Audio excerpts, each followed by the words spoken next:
قل يا عبادي الذين أسرفوا على أنفسهم لا تقنطوا من رحمة الله. Mengenai menuntut ilmu dan dakwah, bagaimana sikap terbaik bagi kami Ustadz sebagai penuntut ilmu pemula ketika dihadapkan kepada fenomena sebagian orang yang saling tahdir-mentahdir, dan bagaimana sebenarnya penilaian metode dakwah seperti ini? Dan sejujurnya hal ini membuat kami bingung sebagai pemula yang ingin mengambil ilmu dari para Ustadz. Mohon nasihat dan bimbingannya. Jazakumullah khairan.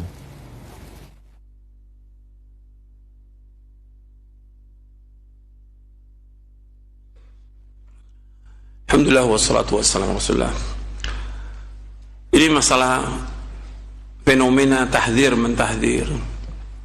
Ini yang ada kalau kita lihat yang sekarang ini adalah bukan lagi dengan ilmu, tapi yang ada hawa nafsu. Kalau kita lihat para ulama salaf, ada mentahdzir, tapi tujuannya mereka karena siapa? Karena Allah, dan tujuannya agar orang itu jera dan kembali kepada. Contohnya udah ada, Nabi sebutkan SAW, dan para ulama sebutkan ketika bicara soal tahdzir. Artinya tahdzir itu memperingatkan orang dari perbuatan orang itu agar orang itu sadar dan kembali dia taubat kepada Allah. Yang kedua, agar orang lain tidak mengikuti orang itu dari perbuatan yang salah. Nabi pernah melakukan yang demikian ketika Nabi menghajar siapa? 3 orang sahabat ketika tidak ikut dalam perang Tabuk. Nabi mengingatkan manusia dan menghajar dia, dan itu manfaat. Kenapa? Yang dengan hajar itu tidak diajak bicara, tidak diajak ngomong, tidak diajak segala macam lah. Setelah diperingatkan dan dihajar, kemudian mereka tidak boleh bicara. Para sahabat nggak diajak bicara. Dia salam nggak dijawab salamnya. 40 hari ditambah lagi 10 hari. Sempit dunia ini, tapi dengan kejadian itu manfaat buat sahabat itu. Allah turunkan ayat yang menerima taubatnya mereka. Kata mereka, lebih baik dari seumur hidup saya. Jadi ada manfaatnya. Seperti tahdzirnya para ulama terhadap ahlul bid'ah dulu, zaman sahabat ada, tabi'in ada. Atau sepertinya di zaman Imam Ahmad bin Hanbal, bagaimana para ulama salaf mentahdzir tentang tokoh-tokoh dari Jahmiyah. Ditahdzir supaya orang berhati-hati pada orang ini, seperti Jahm bin Safwan, kemudian juga yang lainnya, Bishr al-Mirisi dan yang lainnya. Dan ulama punya kitab untuk mentahdzir mereka. Tapi yang melakukan di sini siapa? Ulama. Supaya orang hati-hati. Nggak seperti sekarang, tahdzir yang serampangan. Kewajiban antum, para penuntut ilmu, talibul ilm dan juga para dai, belajar dan belajar, memahami Islam dan mengamalkan. Jangan mulai dakwah dengan tahdzir. Kalau udah tahdzir, pasti nanti akan terus tahdzir, nggak akan berhenti itu. Di Indonesia ini yang pertama kali yang menisbatkan dirinya kepada salaf, yang suka tahdzir mentahdzir, pertama kali JT, Jamaah Tahdzir. Dari apa? Dari LJ, apa? Laskar Jihad. Itu pertama kali yang menisbatkan diri kepada salaf, yang dia suka tahdzir mentahdzir. Memang mesti dimasukin dia di buku Mulia Salaf itu, JT, Jamaah Tahdzir. Gitu. Dari kalangan siapa? Dari kalangan LJ. Kenapa saya sebutkan LJ-nya belakangan? Karena tahdzirnya sudah duluan. LJ-nya ada kan mulai tahun 2000 ketika terjadi apa? Perang yang ada di Maluku. Sebelumnya sudah ada tahdzir. Dan saya sudah ingatkan tokohnya kan Ja'far Thalib rahimahullah. Sudah saya ingatkan, nggak bisa dakwah ini dengan tahdzir, nggak bisa. Kita dakwah ini mengajak orang kepada Quran wa sunnah al-fahmi salaf, dan salaf masih kecil. Kalau ente tahdir, orang nanti akan lari dari dakwah ini. Sabar, perjalanan dakwah ini panjang. Itu saya bicara kapan? 30 tahun yang lalu. Itu. 30 tahun yang lalu. Sabar, nggak sabar, udah tahdir. Tapi saya masih sabar untuk terus memberikan nasihat. Banyak sudah yang tahdir. Yang ditahdir siapa? Bukan ahlul bidah, bukan tokoh ahlul bidah. Yang tahdir siapa? Salafiyin, dai-dai salafiyin. Ini penyakit. Nggak bisa, akan pecah belah nanti dakwah ini. Ya karena itu setan kan masuk melalui situ. Bagaimana merusak dakwah salaf? Masuk dia. Kan yang ada ketika tahdir itu seperti dia berjihad, pembela Islam, mujahid, gitu. Supaya agama ini tetap tidak ada orang-orang ini. Ya tapi yang masuk di situ apa? Setan, hawa nafsu. Masih bisa kan kita nasihatin, masih bisa kita peringatkan, masih bisa kita panggil orang-orang itu. Di zaman itu masih bisa kita panggil orang-orang itu, masih bisa. Orang mereka ikut kajian saya, kajian Ustaz Ja'far waktu itu kok, yang ustaz-ustaz para dai yang ditahdir itu, kita panggil mereka mau, ya. Tapi nggak digunakan itu kesempatannya itu. Ya setan bilang ayo tahdir, terus.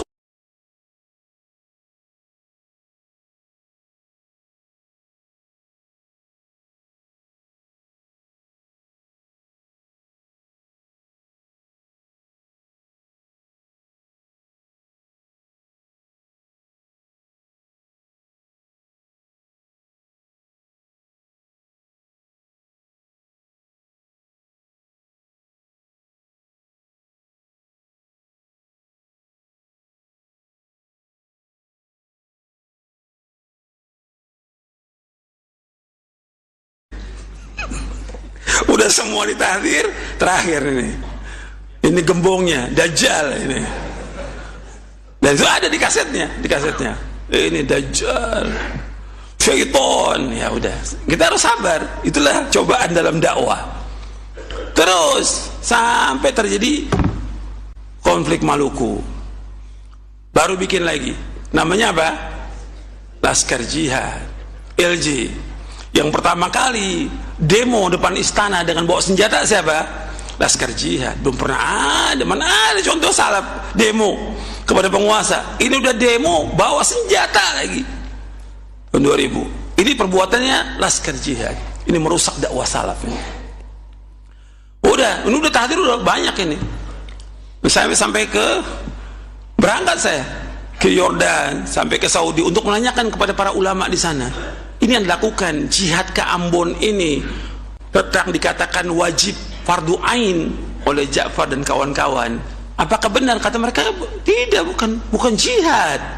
Karena masih ada apa di sini? Ulil amri. Kan jihad itu wajibnya bersama siapa? Ulil amri. Di dalam kitab-kitab akidah disebutkan wal jihadu madin ma'ulatil umuri abraran kanu am fujjara. Bahwa jihad itu wajib bersama ulil amri. Apakah ulil amrinya orang yang baik atau orang yang jahat? Nggak bisa jihad sendiri-sendiri. Akhirnya karena dia nggak pakai ulil amri, mulai gimana caranya supaya benar? Saya udah panglima, berarti semua harus ikut. Dia sebagai ulil amri, gantinya Gus Dur waktu itu. Jadi nggak benerin, berangkat ke sana. Dibilang apa? Fardu ain. Gimana fardu ain? Saya tanya kepada para masyayikh di Saudi, ini bukan fardu ain, ini bukan jihad. Karena itu kewajibannya siapa? Ulil amri. Udah tuh banyak, udah kekacauan, kezoliman banyak loh, kezoliman dah. Dan dia melaksanakan hukum, sampai melaksanakan hukum, bayangkan itu. Udah ngangkat diri ulil amri, sampai orang didera, sampai ada yang nggak tahu diapakan lagi dah, direjam apa nggak tahu tuh pokoknya. Pokoknya ada yang sampai cacat dan segala macam. Ini nggak boleh. Kalau dia membantu orang-orang yang sedang dizolimi di Maluku, boleh, wajib dibantu. Ta'awunal birri wa taqwa. Tapi kemudian dia jihad atas nama Islam, enggak ada dalam Islam. Fardu ain lagi. Tapi fardu ain pimpinannya boleh bolak-balik. Kalau pasukannya nggak boleh bolak-balik. Dan yang pertama kali, nah ini lagi nih. Pertama kali nyari donasi di kalangan salafiyin di pinggir-pinggir jalan, ya ini LJ. Nggak pernah ada dari zaman Rasulullah SAW Orang minta-minta duit pinggir jalan untuk jihad, nggak pernah ada. Yang pertama kali ini ngerusak dakwah dari LJ ini. Setelah itu udah mulai saling tahdir. Saya udah ingatkan, ini pasti akan tahdir, akan jalan terus. Akhirnya mereka di antara mereka saling tahdir. Mereka sendiri pecah belah. Bubar laskar jihadnya, tapi pemikiran laskar jihad tetap ada di kepala mereka. Kalau syubhat nggak akan hilang sampai mati. Syubhat kalau udah masuk di kepala itu nggak akan hilang sampai mati. Tetap syubhat itu ada. Tentang fulan-fulan yang di luar kajian tetap mereka tahdir sampai sekarang, karena syubhat di kepala mereka. Mereka nggak pernah ketemu, nggak pernah memberikan nasihat, nggak pernah datang. Hak muslim dengan muslim itu mereka nggak laksanakan. Yang ada bagi mereka apa? Tahdir. Ini sesat dan menyesatkan. Ini sesat. Nah sekarang masih ada itu orang-orangnya, sisa-sisanya masih ada tuh, yang udah laskar jihad, yang kata ngaku salafin juga yang bukan laskar jihad. Maka sebagian orang juga mengatakan laskar jihad sudah menyimpang dari manhaj salaf ini. Gaya-gaya mereka seperti jamaah apa? Jamaah takfir. Kalau udah tahdir orang, udah nggak salam, nggak mau ketemu, nggak mau duduk, kayak udah orang mubtadi' dhal sudah. Padahal kalau mau dibuktikan, nggak bisa tuh tahdirnya dia. Benar nggak seperti itu? Nggak bisa dibuktikan. Tapi ini kezaliman. Sampai dia nggak mau jenguk saudaranya yang sakit. Karena apa? Karena tahdir ini. Karena bukan golongannya. Sampai dia juga ketika ada pamannya meninggal, nggak mau datang pada pamannya. Paman loh meninggal. Dia tinggal di tempat sama, di satu kota, nggak mau datang. Karena apa? Anak dari paman ini sudah ditahdir. Lalu pamannya kan nggak ditahdir, orang awam.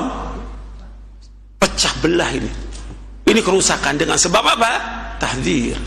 Jadi antum ini harus belajar lagi memahami Islam yang benar, kemudian dakwakan kepada orang. Jangan dakwah dimulai dengan tahdir. Nggak ada, dakwah dimulai dengan apa? Tauhid, bukan tahdir. Ini jamaah yang sesat, menyimpang dari manhaj salaf. Jamaah tahdir ini LJ menyimpang dari manhaj salaf.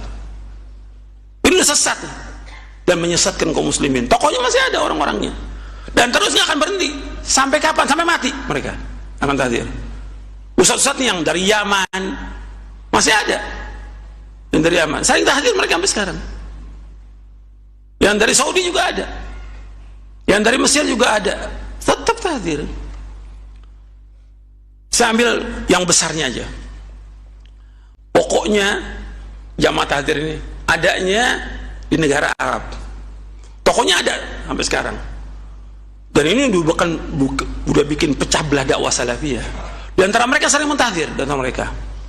Saya nggak bisa tokohnya dia. Saya bukunya banyak udah tentang orang-orang itu. Ini saling mentahdir dan nggak ada sama sekali saling tanasub, saling menasihati, mengingatkan dan segala macam. Yang ada ya udah. Mesti itu akan terus menimbulkan tahdir antara dia dengan ustadz yang lain, antara dia dengan muridnya, pasti. Saya udah buktikan lebih dari 30 tahun. Saya udah buktikan. Mesti nanti itu si ustadz-ustadz yang mentahdir mesti akan ditahdir oleh siapa? Oleh muridnya. Nanti muridnya ditahdir lagi oleh murid yang lain. Terus seperti itu. Apa begini dakwah Islam? Ini orang-orang yang merusak Islam. Ini orang-orang yang merusak dakwah salaf. Ini yang merusak. Dakwah ini dakwah rahmah, dakwah kasih sayang, dakwah yang mengajak orang pada Quran wa sunnah ala fahmi salaf. Saling kasih sayang di antara mereka. Karena orang mukmin dengan orang mukmin seperti satu tubuh. Ketika yang satu sakit, yang lain ikut sakit. Kalau dia ada salah, kewajiban dia apa? Menasihati, bukan mentahdir.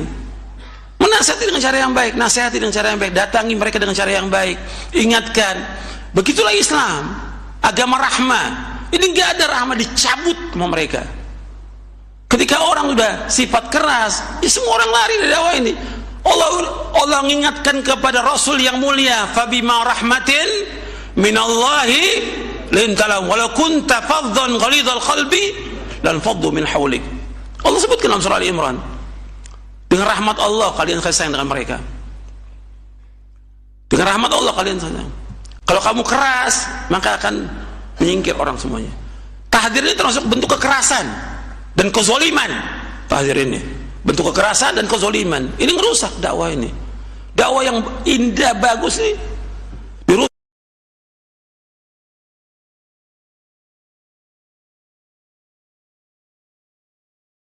Kokohnya ikhwan muslimin, saya bilang jangan ditahdzir dulu, sabar. Di Indonesia orang nggak kenal mereka, asal dakwah daripada nulis tentang itu. Di Saudi memang ada tulisan, nggak ada masalah karena memang bukunya udah nyebar. Di Indonesia belum banyak yang tahu tentang ikhwan muslimin. Sabar aja, yang penting dakwahkan mereka, dakwah dulu, yang pokok kan dakwah, bukan tahdzir. Dan dakwah yang paling penting apa? Tauhid, itu dulu. Kenalkan umat tentang sunnah, tapi nggak mau dengar nasihat orang-orang ini. Jadi ini jangan ada lagi nih. Jadi pertanyaan tadi itu memang ada fenomena di sebagian daerah ya yang suka tahdzir. Sebagian daerah suka tahdzir. Bahkan di antara mereka tahdzir satu kota, mungkin satu desa kali deket, bisa kenal, bisa datang kan ketemu. Tahdzir. Tahdzirnya di mana?